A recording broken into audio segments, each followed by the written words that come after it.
I'm Dr. Scott Lyons, and you're watching or listening to The Gently Used Human. Ever wonder how passion and purpose intertwine to shape our lives? Or how to hack life's ride of unexpected twists and turns? Today, we explore those questions with John Miles, author of Passion Struck, on a quest to understand a life of significance and fulfillment. John brings unique insights from his experience in the Navy and Fortune 50 companies, highlighting the power of long-term vision and the importance of being adaptable. Together, we'll explore the power of mattering, the impact of loneliness, and the influence of relationships and environments on our sense of self. Join us as we connect the dots between passion, purpose, and play to discover how we all can be a little more passion-struck. John, welcome to The Gently Used Human. It is such a pleasure to have you. And Scott, it's so great to see you again. And what an honor to be on your incredible podcast. And so glad to be here to serve your audience. Thank you. It was, you are such a great host of your podcast that I was a little nervous of going, can I hold up to the bar? and so time will tell. But, happy almost book birthday for Passion Struck. Big deal. So excited to celebrate this with you. And can't believe it's already here. Yeah, we were just saying it goes by so quick. That it's so much effort to write a book, and then the 6 months leading up to it is a lot of work, and then all of a sudden it's like, boom! It's hard to catch your breath, I think, sometimes with it. Well, I've been impressed with you. I think you've been playing the long game, and I really look at Matt Higgins too. And I don't know how that guy does it, but it's almost as if Burn the Boats has gotten more traction, kind of like your book, since its launch date. And I'm hoping that that's what happens with mine, because I didn't write this to be like a one-time blip on the radar. Yeah. It's funny that when I used to be a director, I used to direct operas and theater, and you get like maybe a week performance, and then so you work for a year to get a week. But I will say, John, like, when you put a book out there, it really can feel like a couple weeks of bigness, but it actually is. It resides in the world forever, and there's something really special about that. Oh, definitely. And I wrote it for my kids. I gave them both a copy, and I hope they read it because it'll help them immensely in their life. That's funny. I wrote my book for my parents. Addicted to drama. There you go. I'm just kidding. All right, my friend. I've wanted, since we first met, I wanted to ask you about particular things because you have such a unique background, at least to me, of like, when I first got introduced to your work, and I knew you were, a guiding voice in alternative health and leadership, and I didn't quite know your background. And then when I found out that you were in the Navy and you were a senior executive for Fortune 50, I was like, whoa, that's a really interesting progression. And I'd love to just start with some of your history and your background of like, what are some of the major things that emerged from your time first as or in the U.S. Navy, and then as a executive of, in Fortune 50, which is a huge deal too. Well, Scott, I think it all started when I made the decision, instead of going to the University of Michigan, where my parents and grandparents and everyone had gone to, I made the decision to go to the Naval Academy. And I think it came down to three things. My father and my grandfather were both veterans, and so I felt this calling to serve. I also had always had this deep desire inside to become a leader and to become the best leader I could. And when I looked at it, what better place could you possibly go than one of the service academies to get that? And then the third thing was, I guess I had always put myself in positions that challenged who I was. And I just looked at the fork in the road and what was going to challenge my inner core more, where I could develop that inner perseverance over life. And so that was the starting point. And it had served me really well. And there have been so many things in my life, and I think this isn't just me, this is other people, where you think your life is going to go in a certain direction and it just happens. Some of it is within our control. Some of it is completely outside of our control, and I think some of it is divinely inspired. But Mm. but for me, my first major change was coming out of the Naval Academy. I wanted to be a Navy SEAL, and Mm. I had the grades for it. I had the positioning for it, but I played rugby and I had a few concussions where I lost consciousness that were Oh, traumatic brain injuries that they deemed because of the post-concussion syndromes that I wasn't a candidate. And through that, wow. so that threw my life kind of in a turmoil. But it Yeah. ended up becoming one of the best things that ever happened to me. I was selected to become an information warfare officer working for the National Security Agency. And if I didn't have that background of information technology, information operations, I Mm. don't think it would have ever led to me doing any of the things that I did later on in my career in these Fortune 50 companies. What did that entail, that job in the Navy? And so I'm this so was it's such so a out of coveted, my scope. I mean, it was such Yeah. a coveted spot because there were only Wow. 3 billets. I think there are more now, but the time when I was there, it was only 3 billets. And it was a Wow. really desired community because if you look at the SEAL community, Hmm. it's probably the smallest team leadership you're going to get because you're Yeah. operating in a squad or a platoon. But this actually had the highest ratio of officer to enlisted of any job that an officer could have Wow. in the Navy. And so I think it was like 100 to 120 ratio. And so for me, it was like, if I want to become a leader, this is going to give me not only experience with one-on-one leadership, but leading large organizations. And the fascinating thing about it is to me, doing what I did in the service and anything that deals with intelligence, it's kind of like being in a company where your HR functions, your financial functions, legal functions, technology functions kind of cut across the rest of the business. I felt the Mm. same thing with what I was doing. And I got to go on deployments on submarines, on aircraft carriers, cruisers, destroyers, got to fly an aircraft. And probably the most rewarding assignment was I actually got assigned to Naval Special Warfare Unit 10. And so I got to do that tour with the SEALs. So that kind of fulfilled that aspect of me. But Mm. it really allowed me to see things in a diverse way because you had to see the whole big picture for what you were doing. And I got to cut across really every dimension of the Navy and Marine Corps. So that scale of being able to like see the holistic experience was something that developed even more during that position in that time. Yeah, absolutely. And I think Wow. for me, that's something that has really been a differentiator in my career is when I'm Mm. looking at something, whether it's the formulation of Passion Struck, which I'm doing now, Yeah.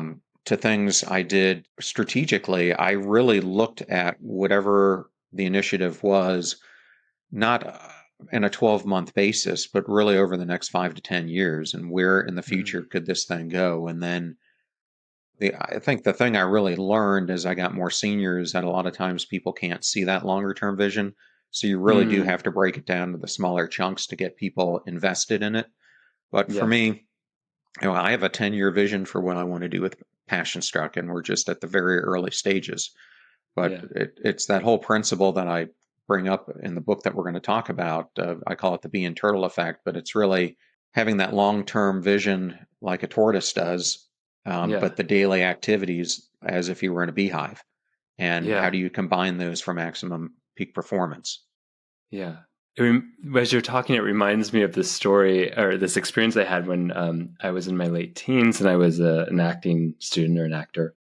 And I had an acting teacher who's brilliant. And she said, "You'll never be a good enough actor until you can or can picture 12 steps ahead of the chess game. Like if you know the next 12 steps and you can track it and change it along the way, that's what's going to make you that the actor." And I didn't quite understand the link of it then, but the ability to have that holistic vision, be adaptable, but also planning ahead, like the skill set to plan ahead, but not be attached to it, or to be mobile and adaptive to the changes along the way.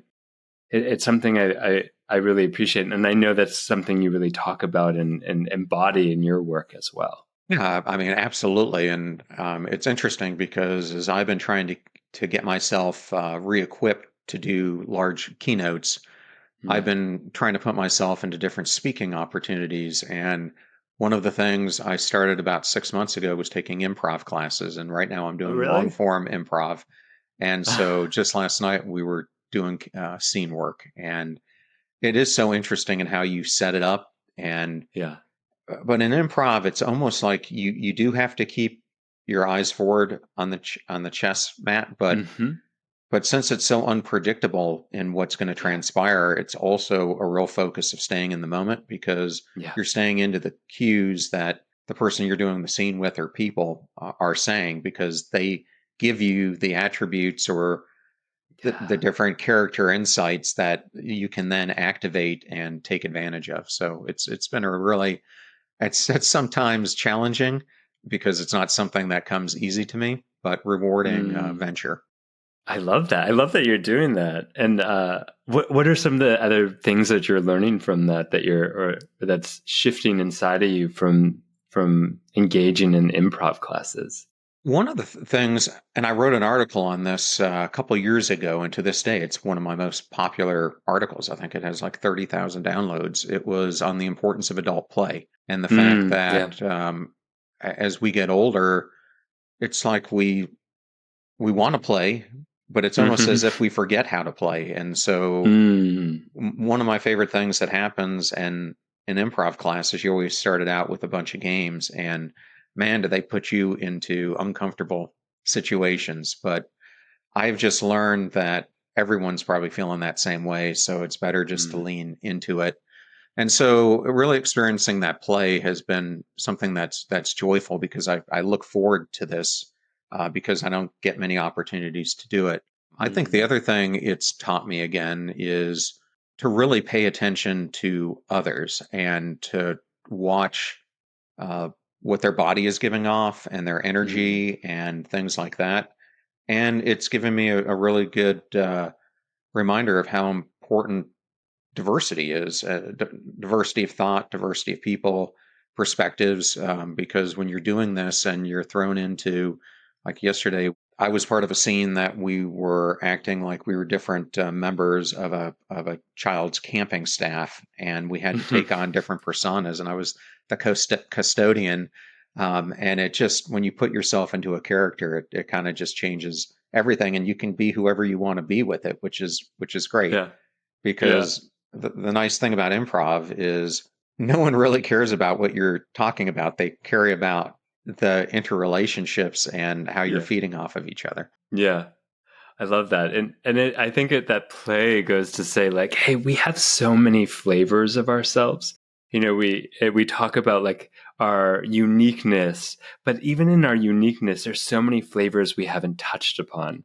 And I love that in improv we get to like, move into that part of ourselves that's that sillier part or that more serious part or any of those other aspects of ourselves we might often not associate with our core sense of who we are. Yeah, and I have to tell you the other thing, and I don't want to give their Yeah. names out, but I'm in this class with a couple pretty famous actors and Oh. Hollywood actors, and it's interesting because I went in and one of them taught my previous improv class, and the other one would come and be in it. But long form, I guess, even for them, is a different animal. So it's been Yeah. interesting to see that they're messing up just as much as the rest of us and asking questions. And Yeah. but it's great to see that they're constantly trying to get better at their craft. Yeah. Yeah. Yeah. That's beautiful. I love hearing that. I want to take a moment to give a loud shout out to the Embody Lab, which is one of the most incredible resources for body-based and somatic therapies. This show is all about healing, and the Embody Lab does exactly that. Whether you're on your own journey of transformation and discovery, or enhancing your skill sets in your career as like a coach or a therapist, a body worker, or really any career where you are supporting other gently used humans, The Embody Lab is your place for deep, inspiring, and impactful workshops, certificates, masterclasses, and an incredible community of like-minded folks. I love the Embody Lab, and so do so many other people that call it a platform to come home to over and over again. The Embody Lab is giving my listeners an exclusive offer, a one-time 10% off code to enhance your embodied well-being. All you have to do is go to theembodylab.com and use the code GentlyUse10 at checkout.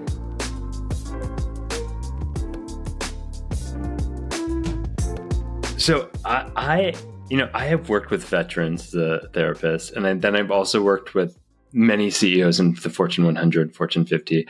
And I am so curious how you made that transition and how the learning from even your time in the US Navy transitioned into working as an executive. I never in a million years thought that this was going to be my career path. I got out of the last job I had in the military is I was working in Key West, and probably a lot of people don't even know this, but the major counter-drug task force in the United States is out of Truman Point on Key West. And so that was my last duty station, and it was such a rewarding experience. In fact, they built the Department of Homeland Security based on our model because it was the first time they had ever seen different organizations cooperate instead of compete. Wow. And I think I was instrumental in that because I was there fairly early in its progression, but we had customs, DEA, like my function kind of represented the CIA and NSA. We had different foreign countries there. But coming out of that, I was recruited by all these three-letter organizations and ended up getting job offers from many of them and picked the FBI. And so I was totally figuring that my career was going to be 20, 25 years as an FBI agent. And so I get out of the military and I get out on a Monday. I'm supposed to report to Quantico the following Monday, Thursday or Friday of that week. I get a call from my detailer who says, I've got some really bad news for you. Congress is a bunch of idiots who can't pass the budget, and we had to have a cutoff, and they passed it, so you've been recycled. So my next question was, okay, so what? I get to do this next month? And he just said, no, unfortunately, you're looking at somewhere between 18 months at the soonest to as much as 4 years. And sure. I'm married at the time, and I'm like, what? And I didn't have a plan B. I mean, who would have had a plan B? I mean, yeah. It's one of the, I guess what I learned from that is don't trust the government. But but I didn't know what to do, and I had to do something quick. So in those days, it wasn't like you had the Naval Academy Alumni Association with this listing of graduates. So I called them up, and they did have a listing of graduates, but it was in this book that was like 5,000 pages long that had every academy grad from any of the academies. And I just went in there and just randomly started calling people up and writing them letters. And about 6 weeks later, it amounted in 3 jobs. And wow. one was to go on an assembly line. I think it was in Indiana for Honda, creating cars. Another one was to be a tester right outside the Pentagon for WorldCom. And then the third one was this offer to go and become a management consultant for Booz Allen. And I weighed all 3 of them, and not knowing anything about industry, I'm like, the consulting one is like it all day long because it's going to give me exposure to different industries and I'm going to learn the most. And so that's kind of how I got into it. And then about 6 years later, I had gone from Booz Allen to Arthur Andersen. I was a practice leader. I was leading the whole information security group for the Southwest region. I was in charge of our global threat and vulnerability center of excellence. And man, within 3 weeks of Enron happening, and I was based in Houston, I went from millions of dollars as a book of business to not even having a client left. And so the same place I found myself 6 years earlier, I was like right back there again. And I mean, I had an opportunity to go to Protiviti, or we could have gone to KPMG. But I just Yeah. had such a bad taste in my mouth. I just lost $250,000 for the buy-in for the partnership, and Oh, I wow. just decided to pivot into industry at that point, Mm. and wound up for a global company called Lendlease as their first chief information security officer. Wow.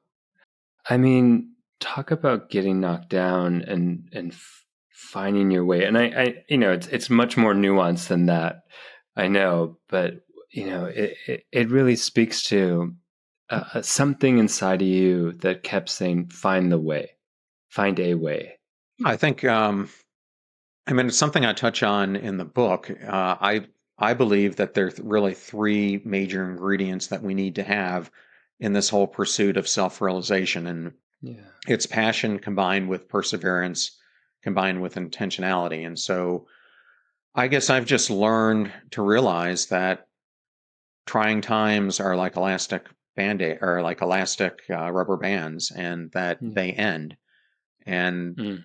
whether it's big T trauma, little T trauma, job change, like whatever it is, it's a phase, and you just have to have the fortitude, just like you're doing an intense workout, to get through it, knowing that eventually there's going to be relief on the other side, and there are going to be gains to be made. And I think that's always just been how I've approached any setback in my life. Yeah. Yeah, I really appreciate you naming sort of these pieces in your life. I think you read someone's bio like yours, you see the success someone's had with such a big podcast and radio and a successful book coming out, and to hear like that in the human experience has so many roadblocks that demand some type of response. And oftentimes we collapse, and that's okay. That's been part of human too. And other times we pivot. And I just really appreciate you sort of normalizing that with your experience, your story. Thank you. I mean, I just I just kept pushing forward, and Mm, I think at this point the mistake, if I look back, that I made, yeah. if I could go back in time and correct it, is I think I started getting caught up in what Tim Kasser wrote in his book about the high price of materialism. Mm, I'm not sure if you've ever read that book. I think it came out in 2003, but he really gives a scientific explanation for how we have really become a society driven by consumerism and materialism and societal mm, pressure to conform to the matrix, really. yeah. And that's what I started doing. I guess at that point, I started angling more and more for the titles and the success and the accolades and the magazine articles and the big house and the nice cars and everything like that. And something I wanted to be clear to the audience about is I don't necessarily think there's anything wrong with wanting these aspirations, but for me, what ended up happening is as I got more on this high achiever drive to start hitting these milestones. I mean, it was, let's go from the chief information security officer and find a way now to become the chief information officer. And then it's like every stage I was hitting, I'd hit these huge career marks, and then I would Yeah. just want the next thing. And Yeah. as I look back, what ends up happening when you're doing this is you start perpetuating this cycle of where we find ourselves doing the same thing. And I think when you do that, what ends up happening is you get distracted from that real inner voice who's telling you that you're on the wrong path. And that for sure Mm, was what was going on with me. I mean, this thing started to show up, but it was like this quiet whisper. And mm, in these lives we lead with the burdens that we have, if you look at self discrepancy theory, you've got your ideal self. I mean, you've got your actual self, which is who we are today. You've got your ought self, which is who we think we should be because of our burdens and obligations. And we have our ideal self and who we could become. And I was definitely down that path of chasing the ought self because I now had these, I guess, society expectations that I had built up for this level of living that we were at. I had family obligations, I had rent, I had car payments, and you get in this point where you just get consumed with wanting more. And all this time, I had this voice telling me that your real uniqueness isn't being exploited in the way that could make the biggest impact on the world. And it took me a while to finally listen to it, and really a therapist like yourself to sit me down and help me see the way I was living my life compared to the way that it possibly could be if I crafted it in the way that was aimed more at becoming that ideal version of myself. Mm. John, there's this nuanced piece that I first of all, thank you for naming that. That's so beautiful and articulate. And this voice and this whisper that I think so many of us have had in our lives of saying, it shows up either as body sensation or ache, or sometimes as clear as like a inner whisper of words or nightmares even in our sleep. Something that feels disruptive or disturbing, which is symbolic of something that doesn't feel aligned in ourselves.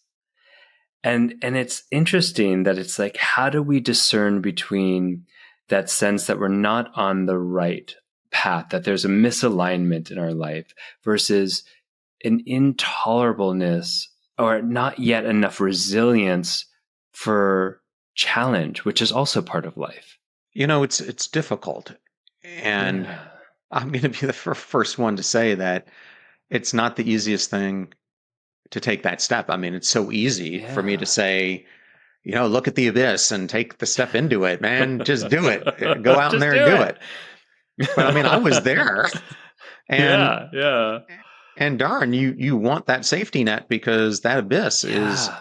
like a big black hole of potential risk and complete destruction of what you think you've created in life. I think Arthur Brooks is doing a great job with his new book with Oprah at kind of reinforcing some of the things I'm trying to reinforce, and that is Mm-hmm. the path to happiness and contentment is we get the equation all wrong. We think it's this chasing success when Mm-hmm. it's really the important things in life are our relationships, our emotional health, our spiritual guidepost, our desire to want to be the best we can be and to show kindness and gratitude and evolve in this form that we're helping other people do the same thing. And I Yeah. think an interesting discussion I had on the podcast was with Dacker Keltner. And Mm-hmm.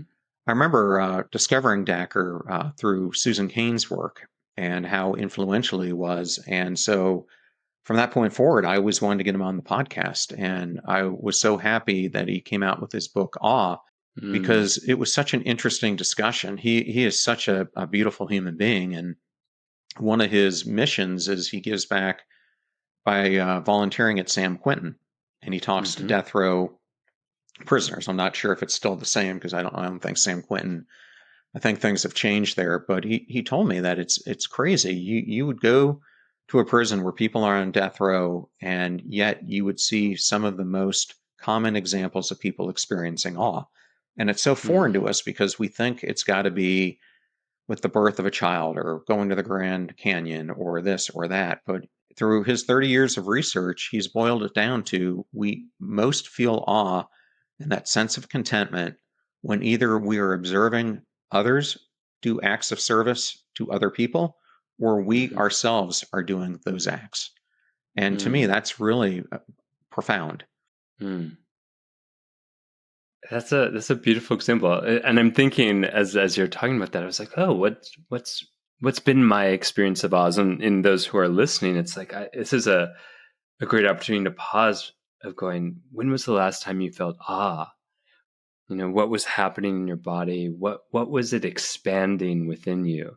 Because I think that's also a piece of awe. It's like it's an expansion beyond the norm in I mean, some directionality. Yeah. yeah, I mean, Tell me yours. I'll give a great example. I remember a Yeah. few weeks ago, I just happened to be uploading stuff on Instagram or something, and Mm-hmm. a reel caught my attention. It was this guy named Noam Platt who lives in New Orleans, and it was just a really incredible story.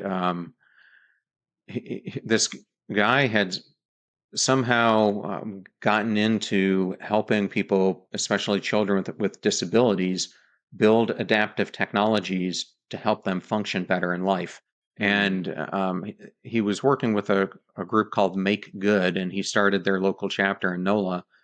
But they were looking at everything from like adaptive toilets to chairs to other devices where they almost do this as if you're doing a software project, and they open source it. And then he ended up Mm-hmm. forming a partnership with Tulane, and they were building these things for these children that were life altering. And for me, I felt awed just by listening to the story and hearing the kids and their families talk about the profound impact it had in absolutely changing their kids' life, because it offered a mobility in ways that we, as an able bodied person, can't even comprehend because we're not in their Yeah. shoes. Yeah. Yeah. I think that's such a beautiful example. And it's like that can't comprehend. And then there's an experience of something that exceeds that inability to comprehend. It's also for me like those moments of awe. Yeah, and if the listeners want another great example of this, Yeah. Louis Schwartzberg, who was the director behind Fantastic Fungi, which a lot of people might know, has a Yeah. newer film called Gratitude Revealed. And Ah, man, it is just 60 minutes of awe-inspiring yeah. conversations and exploration of our world and how much gratitude we should be feeling on a everyday basis, that most of us don't even realize because we're so distracted by what's going on around us. Yeah. Beautiful example. Is that on the same platform as his last as it's on Netflix, the same? Well, you can just go to gratituderevealed.com. I think he Oh, has even it, better. and you can watch it right there. Oh, perfect. Sounds like an evening movie I will watch. I want to get into this thing called passion, since it seems to be a hot topic these days and part of the title of your book. And where is the relationship between passion struck and a sense and purpose? Where do those two find each other in relation to each other? I think they're absolutely related to each other. They're synergistic with each other, but I think each connotates a little bit different thing. I Mm, consider passion to be that inner fuel inside of you that ignites your intrinsic motivation to keep doing an activity. And I think purpose gets more to your why, as Simon Sinek would put it. mm, But when you combine the two, when you have that direction and then it's fueled with passion, that's mm, where, to me, you start breaking through. You start doing things that are a little bit different from everyone else. And, if you look at the different blue zones across the world and why some people live longer than others, one of the things that you commonly find is that in these communities, they all have an overarching purpose which fuels their passion. And that is a cornerstone of having that drive and I think what this comes down to is, to me, both of these really are formative to our feeling that we matter, to that we are significant in the world, that we are significant to others. And a big premise that I talk about through the lens of Henry David Thoreau's Quiet Desperation is, I think so many people today feel the exact opposite. They feel mm. what Gordon Flynn at University of York calls antimattering. It's this feeling that we don't matter. And Scott, I have to tell you, man, I was just shocked when I started going into this. So I would have thought that this whole topic of mattering would have been something that had been studied by Mm. positive psychology or behavior science. And Yeah. so I went to Marty Seligman. I went to Adam Grant. I went to Katie Milkman, Angela Duckworth, Ethan Kross. I mean, Max Bazerman. I kept asking. No one was aware of any work that was being done on mattering. The closest thing I found was Ethan Kross says, the closest thing I know to it is the work of Edward Deasy and Richard Ryan on self-determination theory. And then I happened to be interviewing this professor, Thomas Curran, out of the UK about perfectionism, and mattering came up, and he said, I actually found someone who's studying it. And lo and behold, Gordon has been studying this for like 20 years. And finally, there was an article published. It was either the Wall Street Journal or the New York Times about this. And it is so profound to me. It's why I think one of the major reasons we have so many mental health issues going on is people don't feel significant. I feel it's why people feel hopeless, why people are feeling lonely, like they don't matter to anyone. And it's at the root of so many things. And it seems like such a simple thing to solve, yet I think it is really a profound issue. I'm going to pause there because I think that's a moment of awe for me of going, whoa, loneliness might be a symptom of not feeling like you matter. That's big. I mean, so often we say, like loneliness is might even be the root cause. But if we take even a step back and deconstruct it, it's like, do you have this internal sense that you matter? Wow.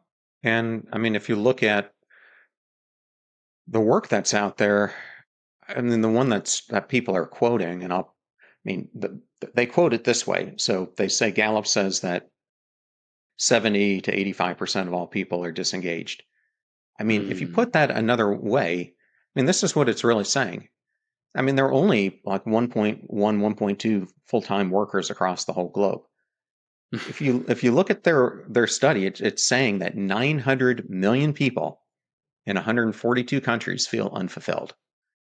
And then I've started to do work around loneliness, around hopelessness, and it is just skyrocketing. It's crazy. I was looking at this research of where is the most lonely place on earth, and it turns out this map I was looking at, it was Brazil. Like 56% of people over 18 feel pervasive sense of loneliness, which is different than isolation. I mean, we can purposely feel isolation and be content with it, but lonely is I mean, as you know, as a therapist, I mean, it's a horrible state to be in.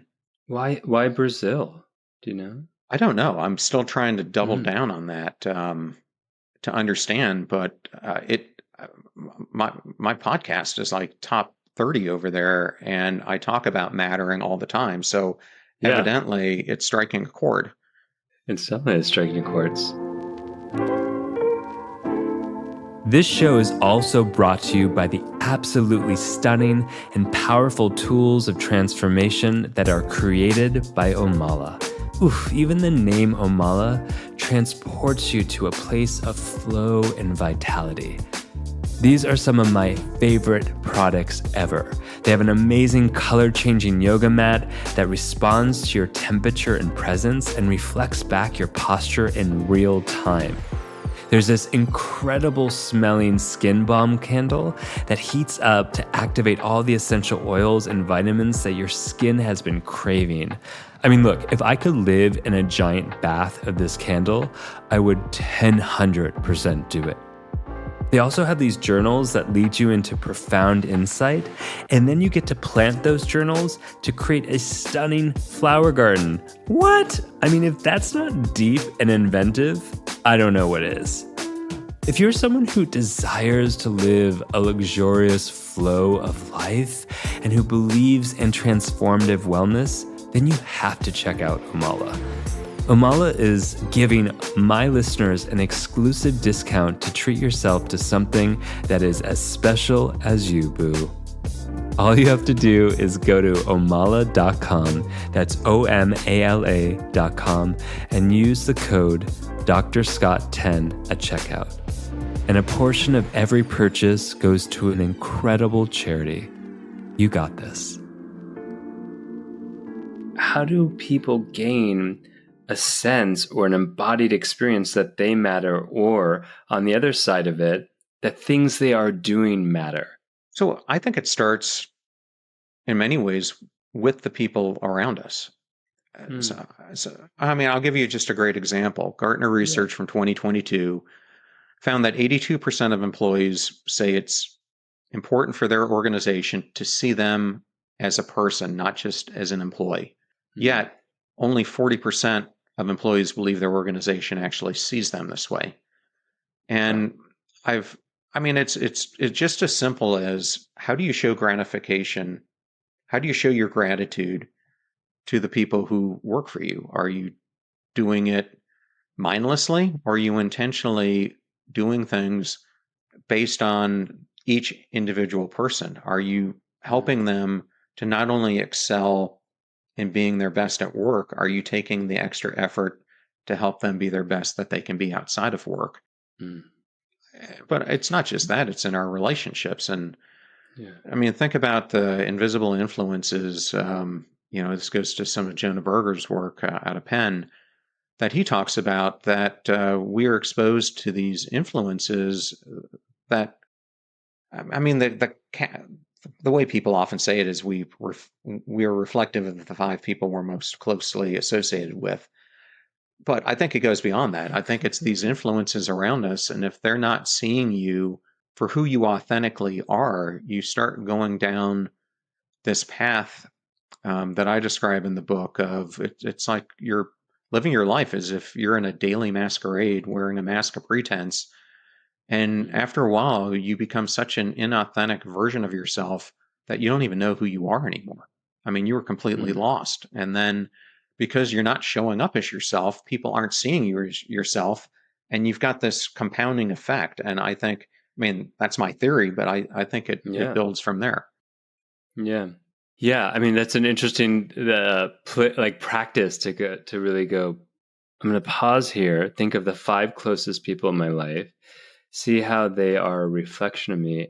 And then one of the things I also think about is like the top 5 ecosystems or environments that I'm in, and see how that might be an invisible reflection of who I am too, or how I'm experiencing myself, at least. Like if I'm with 5 really awesome people, that's great. But then I go into work and it's toxic.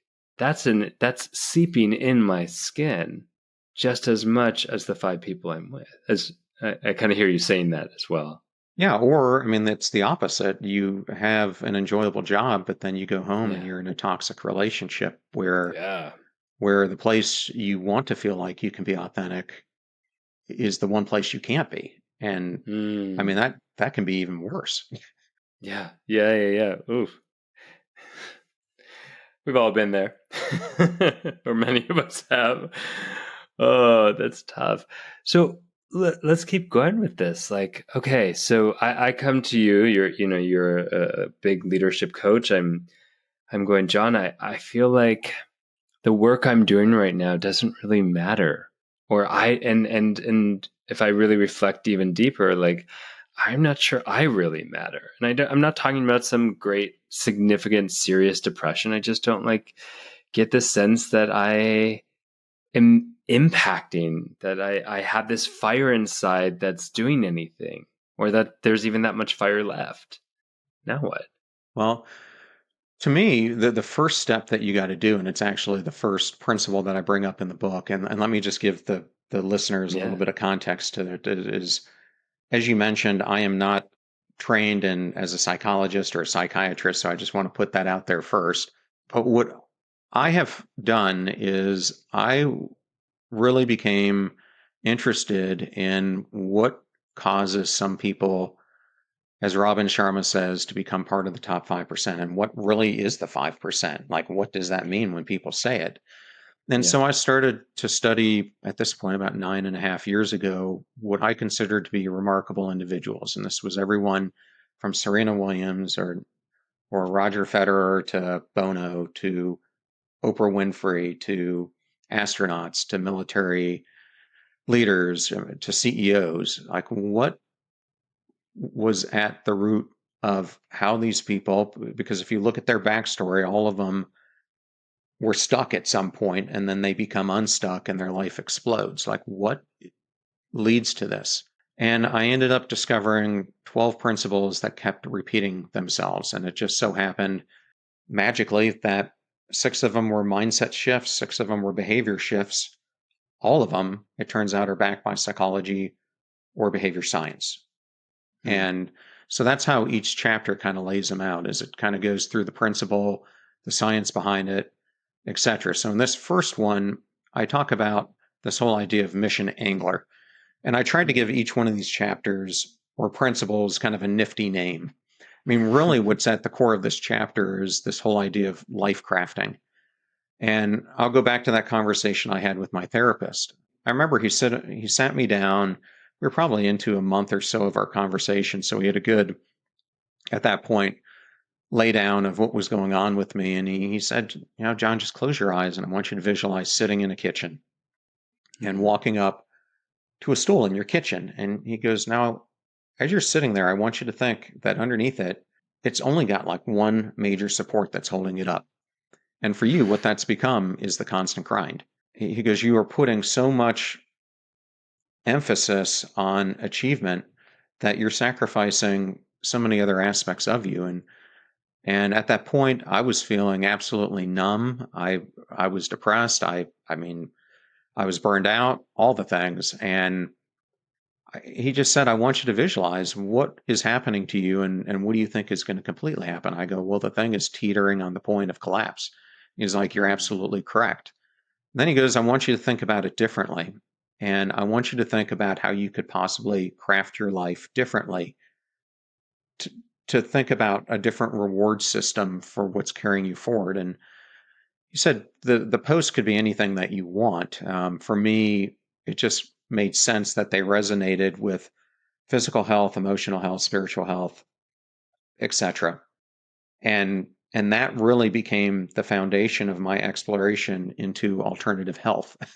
And what led me on the journey to what I'm doing now. It was through, I guess, some of the best experimentation that we go through is me search. And so this became my own search to, like, how do I take these things that I'm studying and apply them in my own life and actually see if this stuff is a bunch of crap or if it actually works. And so I think people sometimes think like, okay, so you've got this stool and you've got these different pillars. Now what?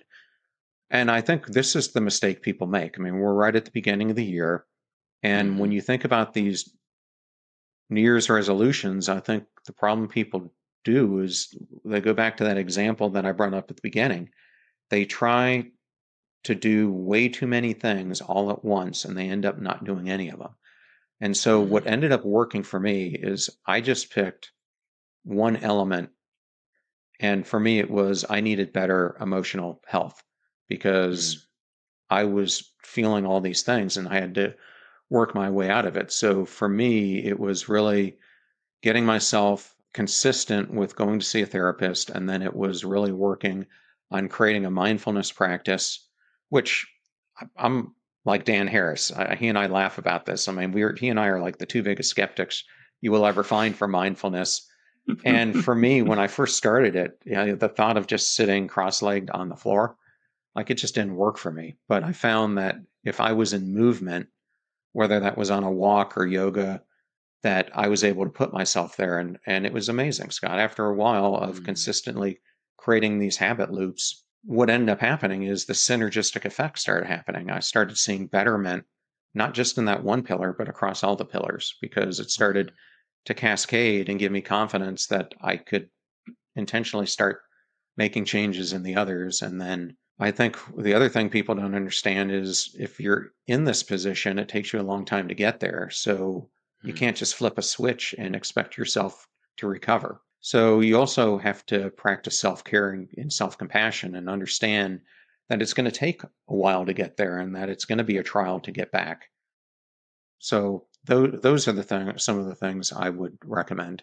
So what I love what you're naming is like, hey, if you've been feeling numb, if you've been feeling like maybe you don't matter, if you're feeling like there's some sense of I don't have the direction or there's some misalignment, even if you start on the path to it, it's not going to be like, whoop, there it is.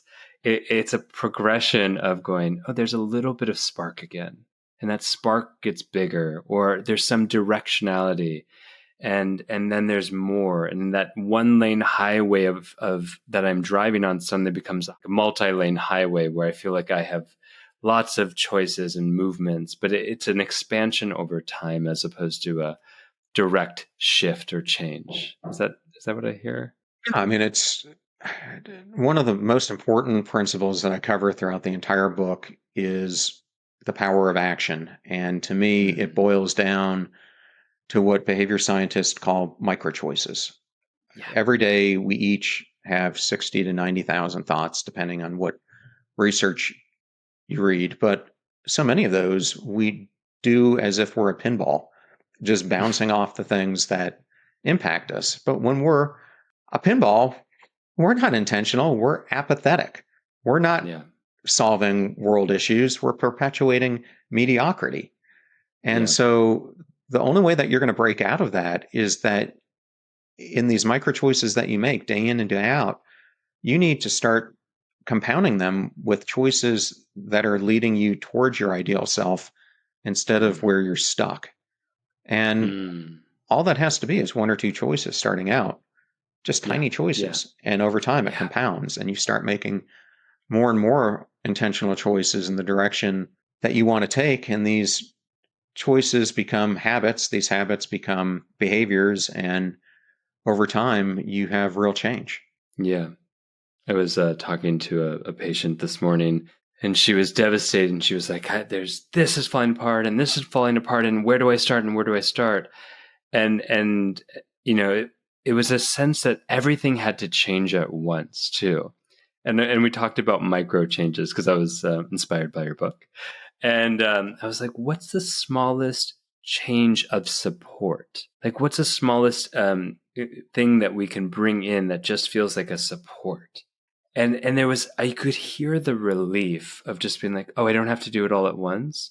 And we talked about, which I know you also talk about in your work, of like, what are the things of support that you bring in to allow for change so that you don't collapse in change, like the transitions of change or this idea of micro changes. And I guess I want to land sort of with that about like change is inherent in life. Change is part, of the healing process or the progression towards revitalizing your sense of purpose and matter and passion. So what are some of your top tips that you can offer people to support the process of change? One of the key things that is paramount to this whole book is you have to shift to becoming a brand reinventor, meaning out of everyone I've looked at who has done incredible things, let's just take Bono. They are constantly evolving. They're constantly reinventing themselves. They're never staying stagnant. I mean, if you look at him when he first started with U2 to where they are now, and the different ways that their music has changed and his philanthropic endeavors have changed, it's just this journey of him constantly doing introspection and changing and adapting and becoming more passionate and more concerned for the outcomes that he wants to see in life. I think if you look at Desmond Tutu or the great leaders, Abraham Lincoln, I mean, they did the same thing. I mean, if you look at Abraham Lincoln, like he is one of the biggest reinventors I've ever seen. That guy kept reinventing himself because he was struggling to find his identity. He went from like shop clerk to surveyor to tried for political office to becoming a lawyer to then going back into political office, failing, becoming a lawyer again. And I mean, I think it's important for people to realize Abraham Lincoln, for over 3/4 of his life, self-identified in his writings that he was a piece of driftwood. And it wasn't until he found that one thing. He was trying to reinvent, but when he found that one thing, he had reinvented himself enough that when it hit, he was in the proper position. He had done the work. So when slavery became his main thing, he was able to act on it. That's really inspiring. Have you found that for yourself as in your process of, in your journey as you've written this book, as you've done all of these things? Yeah, I mean, I definitely think it has. I mean, all I am trying, I don't know if I think what people lose sight of is you don't have to think about changing the world. You just need to help change one person. And I guess that's how I've started this whole thing is I had this long-term goal that I wanted to help masses of people, but it all starts with helping one person change. And so if this book or my podcast or anything I'm doing, this discussion we're having today helps one person, then I think what we fail to realize is that one person's life can then influence another person who can influence another person. And it's a compounding effect. So don't overcomplicate things. Give yourself self-compassion for the journey that you're on, realizing what got you to where you are, just like Marshall Goldsmith says, isn't going to get you to where you want to go. And it's going to be pain along the way, but tremendous reward. And I guess that's what I felt along this whole journey is, I mean, even with you as a podcaster, I mean, there are times where it can get isolated and you wonder, why do I keep doing this? And am I really making an impact? And then someone writes a review or reaches out to you and tells you how this episode impacted them, and it keeps you going.